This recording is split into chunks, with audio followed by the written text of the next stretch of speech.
ওই মানুষগুলা জমিনের মধ্যে আয়েশা শুধু একজন আরেকজনের পিছে লাইগা থাকে। এই জন্য পরের দোষ খোঁজা যাবে না, আগে নিজেকে দেখতে হবে।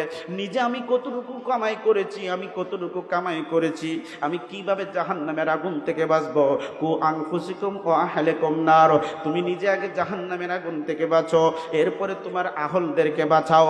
নিজেই যদি জাহান্নামের আগুন থেকে আমি বাঁচতে পারলাম না, নিজেই যদি আমি জাহান্নামের আগুন থেকে বাঁচতে পারলাম না, তাহলে কিভাবে আমি অন্যকে জাহান্নামের আগুন থেকে বাঁচাইব? কথা কোন ঠিক নেই।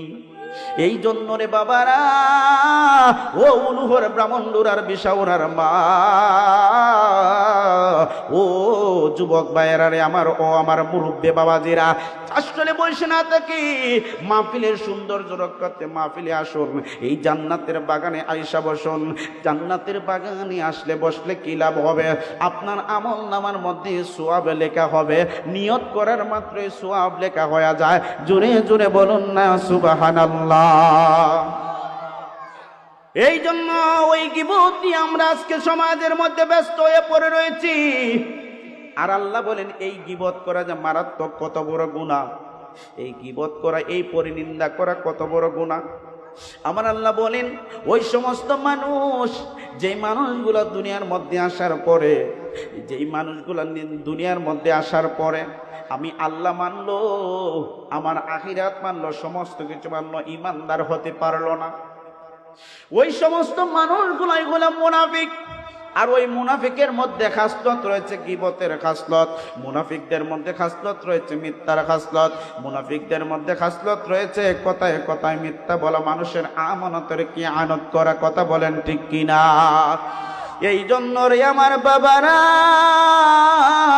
ওই সমস্ত মুনাফিকের খাসলত থেকে আপনাকে আমাকে দূরে থাকতে হবে। আল্লাহর হাবিব সাল্লাল্লাহু আলাইহি ওয়াসাল্লাম, আমার মায়ার নবীজি, আমার দয়াল নবীজি যুদ্ধের ময়দানে পাঠাবেন সাহাবীদেরকে, সমস্ত সাহাবীদেরকে রেডি করে দিলেন, তোমরা যাও যুদ্ধের ময়দানে চলে যাও। কিন্তু ও যুদ্ধের ময়দানে রেডি করে পাঠাইয়া দিলেন। হঠাৎ করে কিছু দূর যাওয়ার পরে যেই সাহাবীকে আল্লাহ রাসূল সর্দার বানায় পাঠাইলেন যুদ্ধের ময়দানে, অর্ধেক রাস্তায় যাওয়ার পরে ওই সাহাবী বলতেছে, এই সমস্ত সাহাবীরা থামো, আমাকে তো রাসূল নেতা বানায় পাঠাইছে, তাইলে আমার কথা তো তোমরা শোনা লাগবে। এবার সমস্ত সাহাবীরা চুপ। এবার ওই সাহাবী বলে, যুদ্ধ আমরা কাফেরের বিপক্ষে আমরা করব না, নবীর পক্ষ হয়ে করব না, আমরা যুদ্ধ করব একমাত্র ওই কাফেরের পক্ষ হইয়া নবীর বিপক্ষে। এবার সাহাবীদের মধ্যে দুইটা ভাগ হইল।